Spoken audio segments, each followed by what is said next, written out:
سید الرسل والصلاة والسلام على سید الرسل وخاتم الانبیاء وعلى آلہ واصحابہ الذین اولی الدرجات العلی اما بعد فاعوذ باللہ من الشیطان الرجیم بسم اللہ الرحمن الرحیم ما كان محمد ابا احد من رجالکم ولكن رسول اللہ وخاتم النبیین وقال رسول اللہ صلی اللہ علیہ وسلم انا خاتم النبیین لا نبی بعدی صدق اللہ العظیم وصدق رسولہ النبی الکریم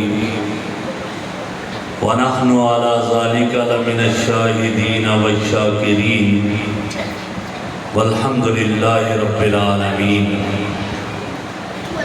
اللہم صلی علی سیدنا و مولانا محمد وعلی آل سیدنا و مولانا محمد و اصحاب سیدنا و مولانا محمد و بارک وسلم علیہ۔ انتہائی قابل صد احترام حضرات علماء کرام، معزز سامعین کرام، بزرگوں اور عزیز دوستوں، ختم نبوت کے عنوان سے معنون اس پروگرام میں اور آپ جمع ہیں، اور مغرب کے بعد سے ابھی تک آپ حضرات یہاں تشریف فرما ہیں، کل اپنے کام کاج پر بھی جائیں گے۔ میں چاہتا ہوں کہ آپ کو زیادہ دیر میں امتحان میں نہ ڈالوں۔ بہت سارے حضرات اکابر کو آپ نے سن لیا، جنہوں نے ختم نبوت پر بھی گفتگو فرمائی، قادیانیت کے حوالے سے بھی انہوں نے گفتگو فرمائی۔ اب کسی اور بیان کی ضرورت تو نہیں، لیکن میں اپنے لیے سعادت سمجھتا ہوں ختم نبوت کے حوالے سے اگر کوئی الفاظ میری زبان سے بھی ادا ہو جائیں۔ ہمارے بہت بڑے بزرگ اور خطیب گزرے ہیں، امیر شریعت سید عطا اللہ شاہ بخاری رحمہ اللہ۔ ایک مرتبہ وہ مجدد ملت حکیم الامت حضرت مولانا اشرف علی تھانوی رحمہ اللہ سے ملنے کے لیے گئے، تو پوچھا کیا کر رہے ہو؟ کہا آج کل ہم ختم نبوت کے لیے رکن سازی کر رہے ہیں، رکن بنا رہے ہیں۔ تو فرمایا پھر کیا؟ کہا سالانہ 1 روپیہ ہم فیس رکھی ہوئی ہے جو ممبر بنے گا۔ تو حضرت مولانا اشرف علی تھانوی رحمہ اللہ نے 25 روپے نکال کر حضرت مولانا عطا اللہ شاہ بخاری رحمہ اللہ کو دیے اور فرمایا یہ لوگ مجھے 25 سال کے لیے ختم نبوت کا ممبر بنا لو، اگر 25 سال میں میری موت آ گئی تو ٹھیک، اگر نہ آئی تو پھر مجھ سے اور 25 سال کے لیے آ کر 25 روپے لے لینا۔ اب میں یہ چاہتا ہوں کہ جب مجھے موت آئے پیغمبر کی ختم نبوت کے ایک رکن کی حیثیت سے موت آئے۔ یہ ہمارے اکابر ہیں جنہوں نے رسول اللہ صلی اللہ علیہ وسلم کی ختم نبوت کے لیے ہر طرح کی قربانیاں دی ہیں، اپنا تن من دھن پیش کیا ہے۔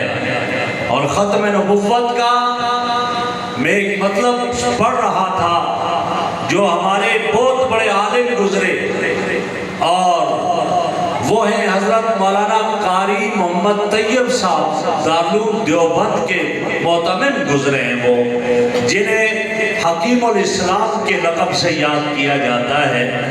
وہ فرماتے ہیں کہ ختم نبوت کا یہ معنی نہیں ہے کہ نبوت اب منقطع ہو گئی، نبوت ختم ہو گئی۔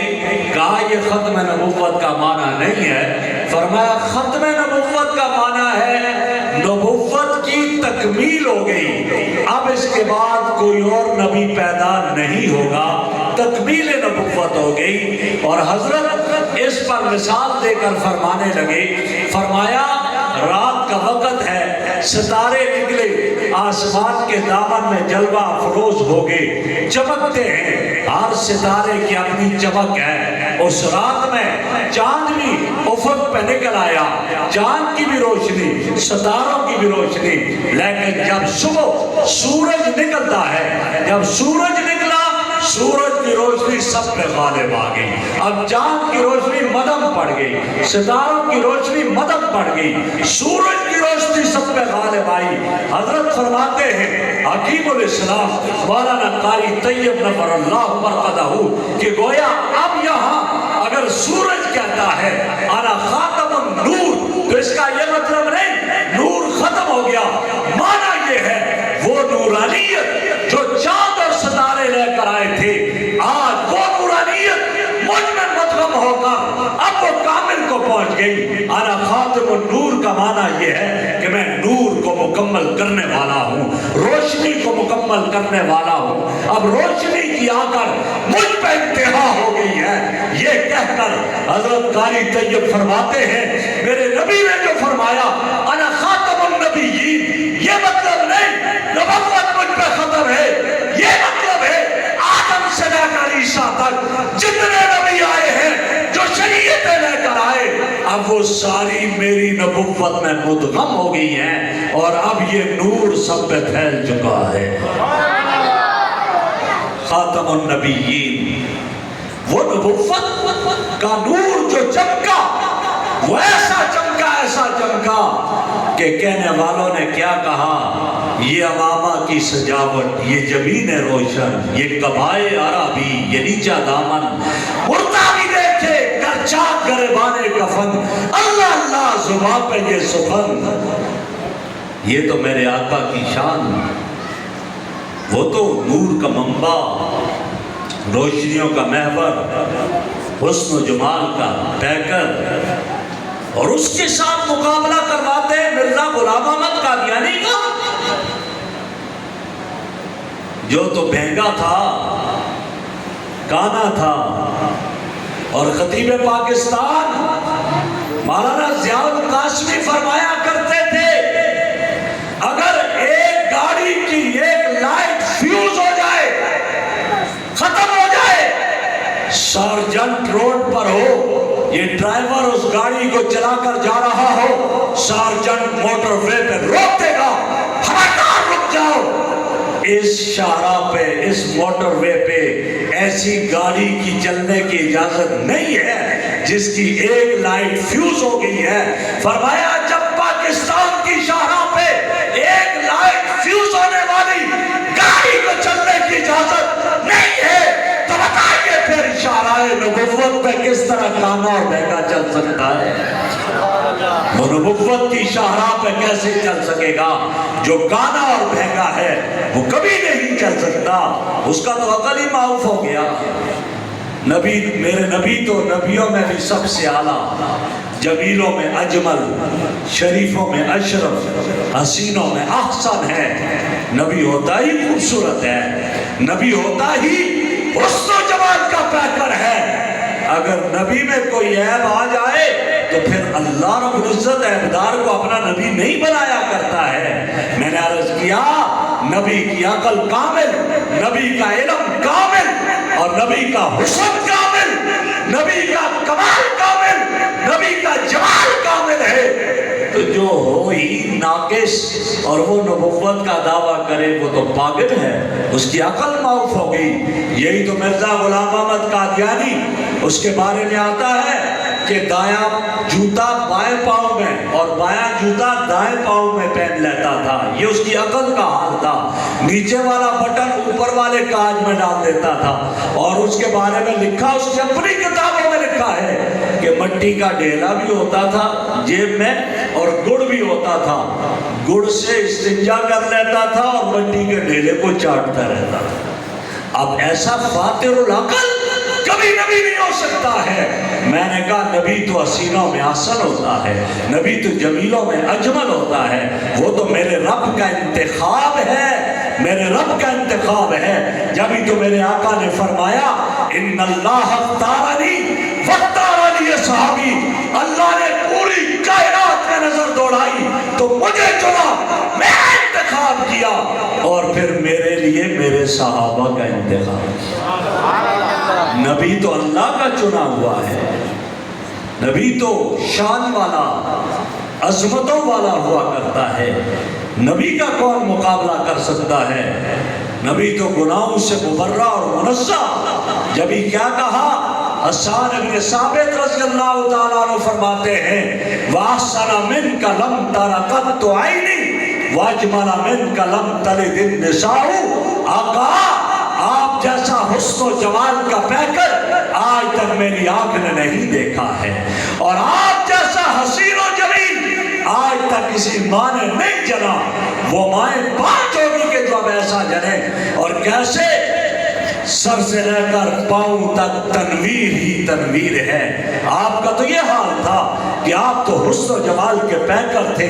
فرمایا آپ جیسا حسین و جمیل آج تک ماں نے نہیں جنا۔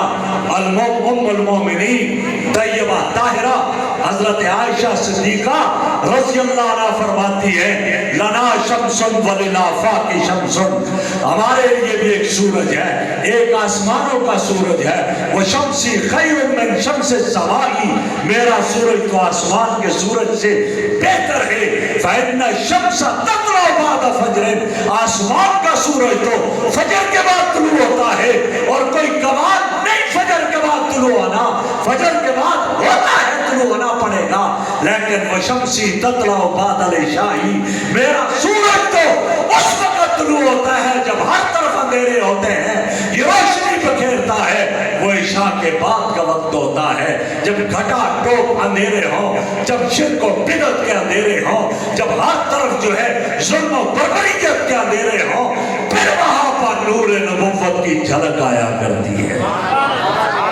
اور پھر جو اس کو اپنے سینے سے لگاتا ہے وقت کا رہبر بنتا ہے، امام بنتا ہے، پھر وہ ابو بکر ہے، صدیق اکبر بن کر آتا ہے، عمر ہے، فاروق اعظم بن کر آتا ہے، عثمان ہے، ذو النورین بن کر آتا ہے، علی ہے تو حیدر کرار بن کر آتا ہے۔ میرے بھائیوں، میرے نبی صلی اللہ علیہ وسلم کو اللہ نے امام الانبیاء بنایا۔ آپ نبی بھی ہیں اور آپ خاتم النبیین بھی ہیں، ختم نبوت کا تاج آپ کے سر پہ سجا دیا گیا۔ آپ کے بعد کوئی ذلی کوئی بروزی نبی نہیں آئے گا۔ ہاں، آپ کی ناموس کا تحفظ جیسے ایک عالم کی ذمہ داری ہے، آپ کی بھی ذمہ داری ہے، ایک تاجر کی بھی ذمہ داری ہے، ایک مزدور کی بھی ذمہ داری ہے، ایک وکیل کے بھی ذمہ ہے، اس لیے کہ وہ نبی میرا نبی ہے تو آپ کا بھی نبی ہے، وکیل کا بھی نبی ہے، تاجر کا بھی نبی ہے، مزدور کا بھی نبی ہے۔ وہ ہر ایک کے لیے رحمت بن کر آیا، وما ارسلناک الا رحمتا للعالمین، رحمت بن کر آیا ہے۔ جب ہر ایک کے لیے رحمت بن کر آئے ہیں تو پھر اس کی ناموس کا تحفظ میرے اور آپ کے ذمہ لازم ہے، مجھے اور آپ کو کرنا چاہیے۔ ہر جگہ جہاں دیکھیں، جب بھی کوئی میرے نبی کے ناموس پہ حملہ کرنے لگے، ہمیں تحفظ کرنا چاہیے، اور ایسا تحفظ کرنا چاہیے کہ کوئی اگر نبوت کا دعویٰ کرتا ہے ہم اسے دلیل کبھی نہ مانگے۔ امام اعظم ابو حنیفہ رحمہ اللہ فرماتے ہیں اگر کسی نے نبوت کا دعویٰ کیا، دوسرے نے کہا تم اس پر دلیل پیش کرو، تم کیسے نبی ہو، یہ دلیل مانگنے والا بھی کافر ہو جاتا ہے، دلیل مانگنے والا بھی کافر ہو جاتا ہے۔ لہذا اس نے کبھی ایسی دلیل میں عرض کروں، ہمارے اکابر نے آقا کی ختم نبوت کے لیے قربانیاں دی ہیں۔ میں چند ایک کا تذکرہ کرتا ہوں، صحابہ کو دیکھ لیتے ہیں۔ جب مسیلمہ کذاب نے نبوت کا دعویٰ کیا، ہاں کہ میں نبی ہوں، اس وقت اس کے مقابلے میں ایک شخص اٹھتا ہے، ایک صحابی کو پکڑا گیا، حبیب ابن زید رضی اللہ تعالیٰ عنہ کو۔ مسیلمہ کذاب کہتا ہے میں نبی ہوں، کہا تو لانتی ملعون، نہیں ہے تو نبی؟ کہا کون ہے خاتم النبیین؟ کہا محمد عربی صلی اللہ علیہ وسلم آخری نبی ہے۔ مسیلمہ کذاب نے حکم دیا حبیب ابن زید کا دایاں بازو کاٹ دیا جائے۔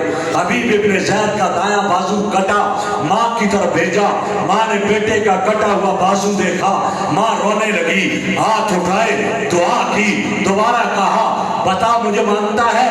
کہا تو لانتی ملعون، تجھے نہیں مانتا ہوں۔ کہا بایاں بازو کاٹ دو۔ حبیب ابن زید کا بایاں بازو کٹا، ماں تک پہنچا، ماں بیٹے کا کٹا ہوا بازو دیکھ کر رونے لگی، پھر دعا کی، اس کے بعد پھر کہا مجھے مانتا ہے؟ کہا تو لانتی ملعون، نہیں مانتا۔ کہا دائیں ٹانگ کاٹ دو۔ حبیب ابن زید کی دائیں ٹانگ کٹی، ماں تک پہنچی، ماں بیٹے کی کٹی ہوئی ٹانگ دیکھ کر رونے لگی، کچھ دعا کی، پھر بائیں ٹانگ کٹی، ماں تک پہنچی، ماں بیٹے کی بائیں ٹانگ کٹی ہوئی دیکھ کر رونے لگی، ہاتھ اٹھائے، دعا کی، اب سر باقی تھا، سر کٹ گیا۔ جب سر کٹا، ماں تک پہنچا، ماں نے بیٹے کا کٹا ہوا سر دیکھا، دیکھ کر مسکرائی، مسکرا کر عرشوں کی طرف نظریں اٹھا کر کہنے لگی اللہ تیرا شکر ہے تو نے میرا تحفہ قبول کر لیا۔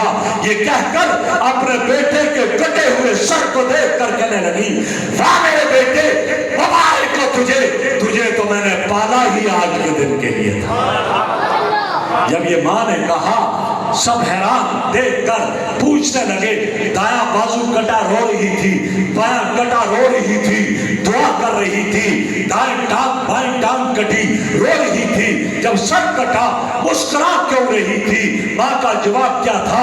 کہا جب میرے بیٹے کا دایاں بازو کٹا مجھے ڈر تھا جان بچانے کے لیے کہ اس کی نبوت کا اقرار نہ کر دے، کلمہ کفر نہ کہہ دے، میں نے روتے ہوئے اللہ سے دعا کی اللہ میرے بیٹے کو استقامت دینا، بایاں بازو کٹوا دے لیکن اس ظالم کی جھوٹے کی نبوت کا اقرار نہ کرے۔ جب بایاں بازو کٹ کر میرے پاس آیا، میں نے دیکھا، میں نے روتے ہوئے دعا کی اللہ میرے بیٹے کو استقامت دینا، دایاں ٹانگ کٹوا دے لیکن اس کی جھوٹی نبوت کا اقرار نہ کرے۔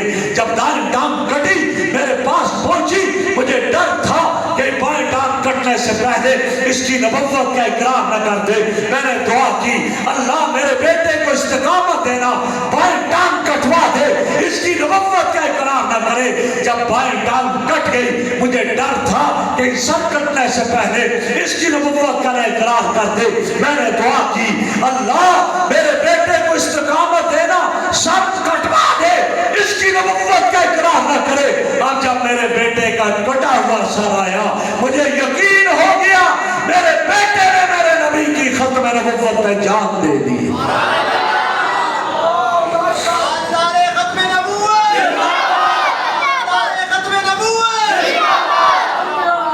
ختم نبوت کا سب سے پہلا شہید میرے نبی کے بعد، دنیا سے تشریف لے جانے کے بعد سب سے پہلا شہید وہ حبیب ابن زید رضی اللہ تعالیٰ جنہوں نے اپنا تن من دھن کٹوا دیا لیکن وہ جھوٹے کے سامنے سر نہیں جھکایا ہے، اور انہیں کے نقش قدم پہ چلتے ہوئے میرے اکابر نے قربانیاں دی۔ مولانا احمد علی لاہوری سے کون واقف نہیں ہے؟ وہ شیرہ والا گیٹ لاہور کے رہنے والے تھے۔ احمد علی لاہوری جس کے درس قرآن میں ہزاروں لوگ بیٹھا کرتے تھے، درس قرآن سیکھا، اس سے قرآن سیکھتے تھے، وہ احمد علی لاہوری جس کے متعلقین پوری دنیا میں پھیلے ہوئے تھے، جن کے مریدین پوری دنیا میں پھیلے تھے۔ جب مولانا احمد علی لاہوری کا انتقال ہوا، قبر کی مٹی سے جنت کی خوشبو آ رہی تھی، لوگوں نے کہا مصنوعی خوشبو ہے، لیبارٹریوں میں ٹیسٹ کیا گیا، بالآخر یہ فیصلہ ہوا یہ مصنوعی نہیں، یہ حقیقی خوشبو ہے، جنت کی خوشبو ہے۔ مولانا احمد علی لاہوری کو گرفتار کیا گیا،